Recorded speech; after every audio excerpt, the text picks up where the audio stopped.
Welcome two KG club. आज हम लोग इग्नू के हिस्ट्री की book India from mid 18th to mid 19th century को कवर करेंगे, जिसका कोड है EHI 05। इसमें हम लोग ब्लॉक 1 को देख रहे हैं। ब्लॉक 1 में ढेर सारे यूनिट्स हैं, जिसमें से हम यूनिट 2 को देख रहे हैं। इस यूनिट में हम लोगों को बंगाल एंड अवध के बारे में पढ़ना है। इसके पहले 5 पार्ट्स के लेक्चर आ चुके हैं। आज हम लोग पार्ट 6 में कवर करेंगे बैटल ऑफ बक्सर को। तो बैटल ऑफ बक्सर से पहले हम लोग बंगाल टुवार्ड्स ऑटोनॉमी को कवर कर चुके हैं, और इसमें आप लोगों को बंगाल एंड अवध मैंने पढ़ा दिया है। बंगाल टुवार्ड्स ऑटोनॉमी हम लोगों ने मैंने पढ़ा दिया है। अभी जो कवर चल रहा था वो चल रहा था बंगाल टुवार्ड्स सब्जुगेशन 2.4, जिसमें से प्लासी एंड आफ्टर कंप्लीट हो चुका है। जिसमें हम लोगों ने सिराजुद्दौला के बारे में पढ़ा, कैसे उन्होंने अपने परंपरा को आगे बढ़ाया, अंग्रेज़ों को, ब्रिटिशर्स को, मीन्स ईस्ट इंडिया कंपनी को बंगाल में अपना प्रभुत्व नहीं दिखाना था उनको। बस जितना काम था एक ट्रेडर्स, बतौर ट्रेडर्स जो काम ईस्ट इंडिया कंपनी का था उतना ही उन्हें करना था। बाकी वहाँ के एडमिनिस्ट्रेशन में उनको इन्वॉल्व नहीं होना था, ये सिराजुद्दौला चाह रहे थे। लेकिन सिराजुद्दौला के खिलाफ ब्रिटिशर्स ने साजिश किया। उन्होंने सिराजुद्दौला के करीबियों से मिलके सिराजुद्दौला को प्लासी के बैटल ऑफ प्लासी में उन्होंने सिराजुद्दौला को बुरी तरह से पराजित किया। इसके बाद मीर जाफ़र, जिन्होंने ब्रिटिशर्स का साथ दिया था सिराजुद्दौला को डिपोज करने में, उनको बंगाल का नवाब बनाया गया। शुरू में मीर जाफ़र को सही लगा, लेकिन बाद में वो ब्रिटिशर्स के मनोकामना को पूरी करने में काफ़ी कर्ज में डूब गए। उनका ट्रेजरी खाली हो गया, वो संभाल नहीं पाए और वो नवाब बनने से इनकार कर दिए। ब्रिटिशर्स ने उन्हें हटा करके उनके दामाद मीर कासिम को बनाया, क्योंकि मीर कासिम ने भी मीर जाफ़र की तरह ब्रिटिशर्स का साथ दिया। तो मीर कासिम जब नवाब बन जाते हैं तो मीर कासिम भी सिराजुद्दौला की तरह कुछ अलग सोच रहे थे। वो भी सोच रहे थे कि मैं एक ऐसे राज्य में रहूं जहां ब्रिटिशर्स अपना मोनोपोली ना दिखा सके, जहां ब्रिटिशर्स ही हेड बन के ना रहे, क्योंकि ब्रिटिशर्स के पावर को बहुत अच्छे तरीके से मीर कासिम जान रहे थे। तो ब्रिटिशर्स से पीछा छुड़ाना इतना आसान नहीं था।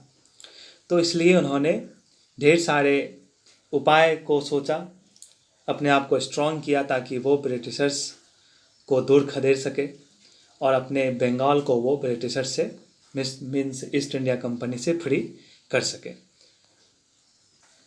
तो इस वजह से एक बैटल होता है बिहार के बक्सर में। बैटल ऑफ बक्सर बहुत फेमस बैटल था, क्योंकि इसके बाद, इस बैटल के बाद एक ट्रीटी होती है, इलाहाबाद में होती है, ट्रीटी ऑफ इलाहाबाद। और इस ट्रीटी के बाद ईस्ट इंडिया कंपनी बन जाता है बंगाल का दीवान।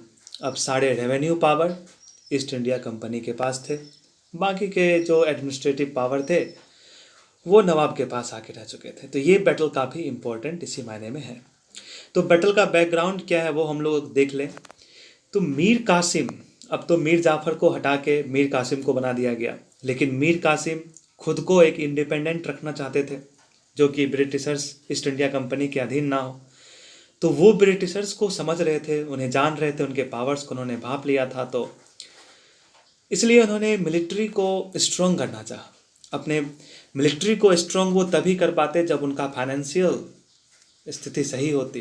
तो उन्होंने फाइनेंशियल को भी सही किया, फाइनेंशियल स्थिति को सुधारा और मिलिट्री को सुधारने की कोशिश किया। मिलिट्री में नया मशीन को वो लेकर के आए, आर्मी को रीमॉडल किए। जो भी पुराने आर्मी थे उनको नया ट्रेनिंग दिया गया। उन्हें फायर आर्म्स की मैन्युफैक्चरिंग शुरू की गई। आर्मी को फायर आर्म्स चलाने की ट्रेनिंग दी गई, ताकि आर्मी कुछ स्ट्रॉन्ग हो, जिससे वो ईस्ट इंडिया कंपनी से उलझ सके।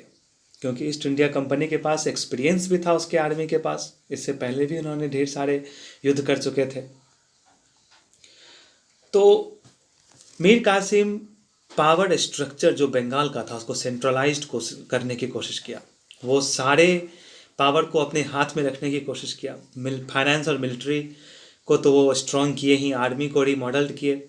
और जो भी प्रीवियस नवाब्स थे या प्रीवियस ज़मींदार्स थे या ऐसे लोग जो कि सस्पेक्टेड थे, यहाँ सस्पेक्टेड का स्पेलिंग थोड़ा मिसस्पेल हो गया है, सॉरी, जो भी सस्पेक्टेड प्रीवियस नवाब थे उन्हें उन्होंने डिसबैंडेड किया, ठीक है, ताकि वो सेंट्रलाइज्ड पावर स्ट्रक्चर में ऐसा कहा जाता है कि सारे पावर उनके पास है, तो जो भी एडमिनिस्ट्रेशन वो देख रहे हो वो बिल्कुल सही से हो, और इसके लिए जो भी सस्पेक्टेड पर्सन हो उन्हें हटा दिया जाता है। और ऐसा पहले भी हुआ है, सस्पेक्टेड पर्सन्स को हटा दिया जाता था, तो इन्होंने भी वही किया, क्योंकि इसके रहने से उनका एक कमजोरी होती कि वो ब्रिटिशर से मिल सकते थे, जिस तरह से मीर जाफ़र ने सिराजुद्दौला के ख़िलाफ़ किया वो वैसा कर सकते थे। उसके बाद जितने भी बेफालतू के खर्च थे, नन एसेंशियल एक्सपेंडिचर, उन्होंने उन्हें कर्ब किया। रेबल ज़मींदार्स को हटा दिया गया, जैसे पहले भी जब नवाब आए थे, जब इंडिपेंडेंट किंगडम बंगाल बना था मुर्शिद कुली खान के टाइम में, तो उन्होंने भी ऐसा ही किया था। जो ज़मींदार्स रेबल करते थे उन्हें वो हटा दिया था, उसी तरह से इन्होंने भी हटाया। Nawab's determination to exercise his authority to the full, nawab अपना अथॉरिटी सबसे ऊपर रखते थे, मैं जो बोलूँगा वही होगा। ब्रिटिश ईस्ट इंडिया कंपनी को ये सारी बातें अच्छी नहीं लग रही थी। वो देख रहे थे कि जिस उद्देश्य से उन्होंने मीर कासिम को नवाब बनाया था वो पूरा नहीं हो रहा था, और मीर कासिम भी चाह रहे थे कि मैं एक इंडिपेंडेंट राजा बनूं। उन्होंने प्राइवेट ट्रेड जो कि ब्रिटिश ईस्ट इंडिया कंपनी के ऑफिशियल्स के द्वारा किया जा रहा था उनका विरोध किया, और यही मेन काउज है। इमीडिएट काउज अगर आप 1764 के वॉर्स के बारे में देखेंगे तो मेन काउज यही है, और पहले भी यही रहा है। क्यों सिराजुद्दौला परेशान थे? इन्हीं चीज़ों के वजह से। सिराजुद्दौला के पूर्वज भी परेशान थे इन्हीं चीज़ों की वजह से। प्राइवेट ट्रेड, ये प्राइवेट ट्रेड था क्या? जैसे मानिए ईस्ट इंडिया कंपनी एक फरमान ले लिए थे कि वो बंगाल में ड्यूटी फ्री ट्रेड करेंगे, तो ये कंपनी को दिया हुआ फरमान था मुगल एम्पायर के द्वारा कि पूरे कंपनी, ना कि कोई ओनली वन इंडिविजुअल, कंपनी को ये परमिशन था कि आप ड्यूटी फ्री ट्रेड बंगाल से कर सकते हैं। लेकिन इस फरमान के आड़ के पीछे ईस्ट इंडिया कंपनी के जो ऑफिशियल्स थे उन्होंने खुद का भी प्रॉफिट देखना शुरू किया, और कंपनी के ट्रेड के साथ साथ अपना भी पर्सनल प्रॉफिट के लिए प्राइवेट ट्रेड करना शुरू कर दिए। यहाँ तक तो ठीक है, वो कर रहे हैं, गलत तो था, लेकिन उन्होंने इंडियंस मर्चेंट जो थे, जो उनके फ्रेंड हुआ करते थे, जिनसे उन्हें फ़ायदा होता था, उन्हें भी इस फरमान के तहत प्राइवेट ट्रेड करवाते थे। तो इससे क्या हुआ? ब्रिटिशर्स के ईस्ट इंडिया कंपनी के जो ऑफिशियल्स थे उनको फ़ायदा हुआ, उनके साथ साथ जो उन ऑफिशियल्स के साथ मित्र रहते थे, चाटुकारिता करते थे, उन इंडियन ज़मींदार्स को या ट्रेडर्स को भी फ़ायदा हुआ। अब ईमानदार ट्रेडर्स जो इंडिया के थे वो तो पूरे लॉस में चले गए। हो गया ना, वो सब अगर ड्यूटी फ्री यहाँ से सामान लेकर के जा रहे हैं तो उनका सामान थोड़ा सस्ता बिकेगा, लेकिन जो ईमानदारी से ड्यूटी दे करके सामान लेके जा रहे हैं उनको तो अब लॉस का सामना करना होगा। तो यही प्राइवेट ट्रेड मेन काउज है। ये सारे वॉर्स के जितने भी युद्ध हुए यही मेन काउज है, इन्हीं को हर किसी ने रोकना चाहा। तो यहाँ रेड कलर में लिखा हुआ है immediate cause of war of 1764। वो क्या था? तो एब्यूज ऑफ दस्तक। वो जो दस्तक फरमान जो था, दस्तक, उस दस्तक का एब्यूज करना ही मेन काउज बना। और इसके साथ देखिए क्या होता है, सरप्राइज अटैक इंग्लिश के द्वारा किया जाता है। पटना पे अटैक कर दिया जाता है मीर कासिम पे। मीर कासिम मुर्शिदाबाद से अपने कैपिटल को मुंगेर, बिहार में एक मुंगेर जगह पड़ता है, वहाँ लेके आ गए थे। क्यों लाए थे? यहाँ पे इंग्लिश इन्फ्लुएंस से वो दूर होना चाहते थे, क्योंकि यहाँ हमने देखा कि वो अपने आर्मी को रीमॉडल करना चाहते थे, वो अपने फाइनेंशियल मिलिट्री मशीन को सुधारना चाहते थे, पावर सेंट्रलाइज करना चाहते थे, रीबिल्ड करना चाहते थे, सबसे बड़ी बात है वो।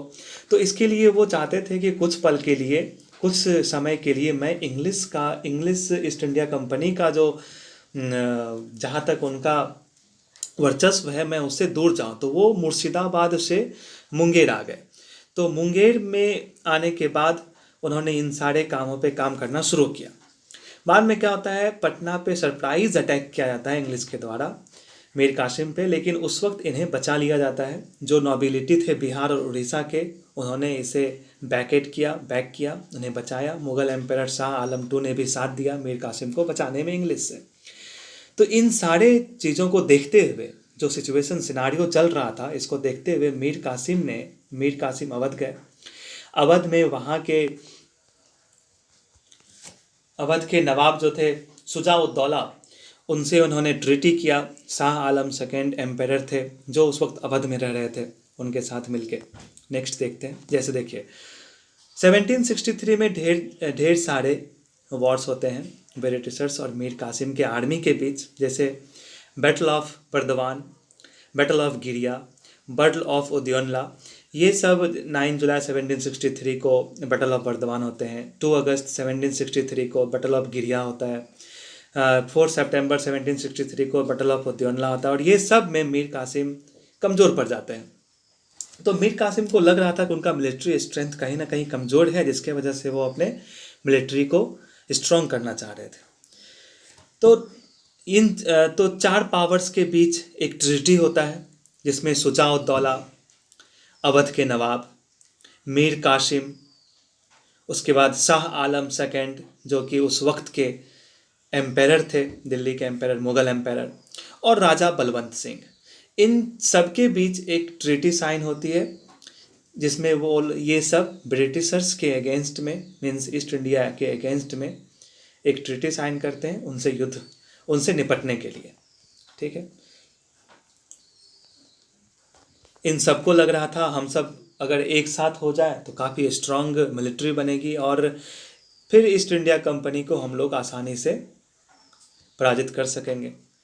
लेकिन दांव थोड़ा उल्टा पड़ गया था, वो हमें आगे देखने को मिलेगा। तो याद रखिएगा ये 4 पावर्स कौन कौन थे: Shuja-ud-Daula, Mir Qasim, Shah Alam II and Raja Balwant Singh. Britishers को ये सारी बातें पता चलती है कि उनके अगेंस्ट में इतने बड़े बड़े पावर्स ने ट्रीटी कर ली है, उन्हें भी गुस्सा आता है। बाद में दोनों पावर्स, ब्रिटिशर्स और ईस्ट इंडिया कंपनी के आर्मी और कंबाइंड फोर्सेज, जिसमें 4 पावर्स थे, वो सब आकर के बक्सर में मिलते हैं। तो ये बक्सर बिहार का एक स्मॉल फोर्टिफाइड टाउन था, किलेबंदी किया हुआ था ये, और गंगा के बगल में पड़ता है। पटना से करीब 150-160 किलोमीटर ये दूर है। दोनों आर्मी के जो लीडर थे, एक तरफ ईस्ट इंडिया कंपनी के जो आर्मी थे उनका लीडर था हेक्टर मुनरो, और इधर combined forces of Shah Alam II में ये मीर कासिम, इन दोनों की आर्मी यहाँ पे बक्सर में आकर के मिलती है।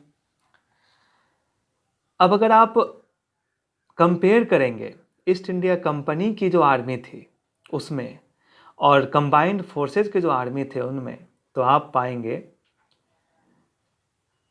करीब 8,000-9,000 के आसपास कंपनीज के आर्मी थे। 772 आर्मीज, इतने पर्सन्स थे ईस्ट इंडिया कंपनी के आर्मी में। और जो कंबाइंड फोर्स में थे वो 40,000 थे। समझ रहे हैं?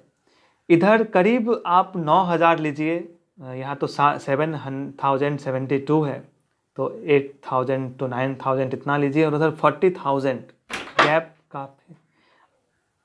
दोनों आर्मीज़ में कितने गैप हैं। फिर भी रिजल्ट क्या आया? रिजल्ट आया East India Company got victory. East India Company जीत जाती है। इतने कम सेना होने के बावजूद वो जीतती है। इसके पीछे रीजन्स थे कि ये एक्सपीरियंस्ड आर्मीज थे, उन्होंने इससे पहले भी युद्ध करा हुआ था, जैसे फ्रेंच के अगेंस्ट में बैटल ऑफ वांडीवॉस हुआ था, है ना। तो ये सबसे अब इतने बड़े फ्रेंच आर्मी से अगर ये युद्ध किए हैं तो कुछ ना कुछ एक्सपीरियंस तो आएगा। तो अगर हम बात करें कि डिफीट का काउज क्या था, हारने का रीज़न क्या था, तो पहला रीज़न है lack of basic coordination. Combined forces में लीडरशिप के साथ साथ वो एक कॉम्बिनेशन जो होता है, कोऑर्डिनेशन जो होता है एक दूसरे के प्रति, वो कमज़ोर था, जिसके वजह से आर्मी सही तरीके से काम नहीं कर पाई। इसमें आप देखें तो एक लीडर के अलावा ढेर सारे लीडर्स हो जाया करते थे, ढेर सारे कंबाइंड फोर्स थे जो एक दूसरे के कोड को समझ नहीं पा रहे थे। तो बेसिक कोऑर्डिनेशन में कमी थी कंबाइंड फोर्सेज के। कंबाइंड फोर्सेज कौन? तो forces of Shah Alam second, जो कि 4 पावर्स के बीच ट्रीटी साइन हुई थी, उनके फोर्स। इनमें बेसिक कोऑर्डिनेशन की कमी थी। और अपोजिशन में जो ईस्ट इंडिया कंपनी के आर्मी थे, उनका एक्सपीरियंस उन्हें जिताने में काफ़ी योगदान दिया। तो बैटल ऑफ बक्सर का वॉर खत्म हुआ, जिसमें फिर से ब्रिटिशर्स जीते। ब्रिटिशर्स का अब मनोबल बहुत ज़्यादा बढ़ चुका था, क्योंकि इससे पहले तो सिर्फ वो सिराजुद्दौला को हराए थे। वो भी हराना युद्ध के बड़ा, वो तो युद्ध था ही नहीं, एक तरह से प्री प्लान किया हुआ था जिसमें सिराजुद्दौला फंस गए थे। तो सिराजुद्दौला को तो हरा करके ब्रिटिशर्स थोड़े स्ट्रांग हुए, लेकिन इस बार उनका मनोबल बहुत ज़्यादा बढ़ गया, क्योंकि इस बार वो एक नहीं 4-4 पावर से लड़े, और वो भी काफ़ी स्ट्रांग, जिससे ब्रिटिशर्स डरा करते थे। मुग़ल एम्पायर वो भी इसमें थे। तो मुग़ल एम्पायर, मीर कासिम, शुजा-उद-दौला, राजा बलवंत सिंह, तो ये सब बड़े बड़े पावर्स को एक साथ हरा के, इतने बड़े सेना को एक साथ हरा करके जीतना, ये तो वाकई किसी का भी मनोबल बढ़ा देगा। अब ब्रिटिशर्स अपने आप को काफ़ी ऊपर देखने लगे। तो युद्ध खत्म होता है, इसमें कंबाइंड फोर्सेस की हार होती है, ईस्ट इंडिया कंपनी जीत जाते हैं। इसके बाद क्या हुआ? इसके बाद फिर से मीर जाफ़र, जिसे हटा करके मीर कासिम को बंगाल का नवाब बनाया गया था, फिर से मीर जाफ़र को रीस्टोर कर दिया गया। अब इस टाइम में मीर जाफ़र मोर हैरसर टर्म में रहे। जो टर्म मीर जाफ़र का पहले वाला था, जिसमें वो हैरस हुए थे, वो जो था सो था ही, लेकिन इस बार का टर्म और भी ज़्यादा हैरसर करने वाला था। वो काफ़ी हैरास हो गए थे, क्योंकि इस बार ब्रिटिशर्स का मनोबल ऊंचा था। अब वो कुछ ज़्यादा ही डरा धमका रहे थे, वो अपने आप को बहुत ऊपर मान रहे थे। तो मीर जाफ़र को फिर से बनाया गया, और मीर जाफ़र से ये कहा गया कि मीर जाफ़र स्वयं, वो खुद मीर जाफ़र और उसके बाद जो उनके उत्तराधिकारी आएंगे, वो सब को हर महीने कंपनी को 5 लाख रुपए देने होंगे, हर महीने। तो ये बहुत ज़्यादा रकम था जो मीर जाफ़र को देना था, इसलिए इसको कहा गया है more harsher term of Mir Jafar. तो ये 5 लाख देने थे। उसके बाद nawab had to report the company for the appointment and dismissal of the officers. और जो भी काम, जो भी नया रूल या जो भी अपॉइंटमेंट या डिसमिसल ऑफिसर्स का नवाब करेंगे, वो अपने मन से नहीं कर सकते हैं। ये वही बात हो गया जब बंगाल ऑटोनॉमस स्टेट बनता है, जब बंगाल अपने आप को इंडिपेंडेंट कर लेता है, किससे? मुगल एम्पायर से। तो उन्होंने भी यही किया था कि अब वो अपने आप को इंडिपेंडेंट तब किए, एक टर्म यूज़ किए, यही हम लोग कहेंगे कि वो अपने एरिया में जो भी अपॉइंटमेंट और डिसमिसल करते थे बंगाल के नवाब मुर्शिद कुली खान, तो वो शुरू में तो ठीक है, मुग़ल से सलाह ले लिए, बाद में सलाह लेना बंद हो गया, और वो अपने मन से ये सारे काम कर रहे थे। अपॉइंटमेंट, डिसमिसल, किसको रखना है, किसको हटाना है, ये सब खुद नवाब करते थे। अब वही बात अब आती है, अब नवाब खुद नहीं कर सकते, अब यही काम नवाब को ब्रिटिशर्स से मीन्स ईस्ट इंडिया कंपनी से पूछ के करना होगा। टिट फॉर टैट हो गया, जैसा उन्होंने मुगल एम्पायर के साथ किया, आज ब्रिटिशर्स उनके साथ कर रहे थे। इसके बाद होता है ट्रीटी ऑफ इलाहाबाद 12 अगस्त 1765 में। इस ट्रीटी में क्या होता है? Mughal empire East India company को, उस वक्त मुगल एम्पायर कौन थे? तो शाह आलम सेकंड, उन्होंने ईस्ट इंडिया कंपनी को बना दिया दीवान। ठीक, बिहार के, बंगाल और उड़ीसा के, इन 3 प्रोविंसेस के दीवान बने कौन? East India company. और किस ट्रीटी के तहत? तो ट्रीटी ऑफ इलाहाबाद। किन्होंने बनाया, अपॉइंट किन्होंने किया? तो मुगल एम्पायर। हाँ, ये बात अलग है कि ज़बरदस्ती किया गया, लेकिन किया गया। इसके बाद कंपनी, क्योंकि अब कंपनी 3 प्रोविंसेस, जो कि बहुत बड़ी प्रोविंस उस वक्त की हुआ करती थी, काफ़ी फर्टाइल लैंड था ये, यहाँ पे ट्रेड, एग्रीकल्चर सब बहुत ऊपर था, आज भी है। तो बिहार, बंगाल और उड़ीसा मिल जाने के बाद, यहाँ की दीवानी पावर मिल जाने के बाद कंपनी ने मुगल एम्पायर शाह आलम सेकंड को 2 लाख रुपए एनुअली देने का सोचा। ठीक, तो कितना अंतर है। इधर ईस्ट इंडिया कंपनी 5 लाख रुपए मंथली वहाँ के नवाब से ले रहा है और ट्रीटी के बाद वो 2 लाख रुपए साल में एम्पायर को दे रहा है। तो अब मुगल एम्पायर की क्या हालत हो चुकी है वो आप देख सकते हैं। तो दीवानी पावर मिलने के बाद क्या हुआ, तो रिस्पॉन्सिबिलिटी फॉर एडमिनिस्ट्रेशन की रिस्पॉन्सिबिलिटी नाजिम पे चली गई, वहाँ के नवाब पे चली गई। अब जो भी एडमिनिस्ट्रेशन वर्क होंगे, जो भी कागज़ वाला काम होगा या सुरक्षा व्यवस्था हो गया, डिफेंस हो गया, ये सारे काम किनके हाथ में आ गए, ये सारे काम आ गए जो कि ऑलरेडी पहले से थे वहाँ के नवाब के बारे में, नवाब के हाथ चले गए। और ये कुछ भी नहीं था क्योंकि मेन राइट्स तो थे रेवेन्यू का, जिससे वहाँ के नवाब को पैसा आ रहा था वो अब कंपनी के हाथ में चला गया। अब पूरी तरह से उलट हो गया, मतलब पावर डिवाइड हो गया। इसको हम कहेंगे ड्यूअल रोल आना, दो शासक एक ही जगह पे हो गए। ठीक, with the formal grant of Diwani greater Bengal came into full British rule. अब दीवानी पावर क्योंकि ब्रिटिशर्स को मिल गए, तो जिसके पास पैसा है उसी के पास पावर है। तो ये पैसा का पावर मिल गया अब ईस्ट इंडिया कंपनी के पास। तो ब्रिटिश रूल किसका होना चाहिए, ईस्ट इंडिया कंपनी की होनी चाहिए। तो अब बिहार, बंगाल और उड़ीसा पे जो मेन पावर था वो अब पूरी तरह से ब्रिटिशर्स के हाथों आ गया था।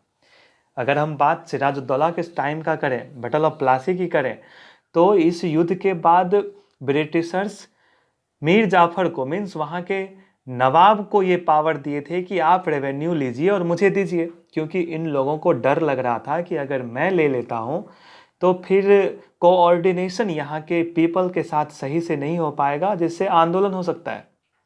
लेकिन अब क्योंकि बैटल ऑफ बक्सर हो चुका था, इन्होंने अपने आप को देख लिया, इन्होंने इंडियंस पावर को देख लिया, तो अब ये खुद अपने हाथ में दीवानी पावर ले लिए। मतलब अब जो पहले वर्चुअल पावर था रियल पावर बन गया। अब ब्रिटिशर्स का बंगाल, बिहार और उड़ीसा में खुद का शासन चलने लगा।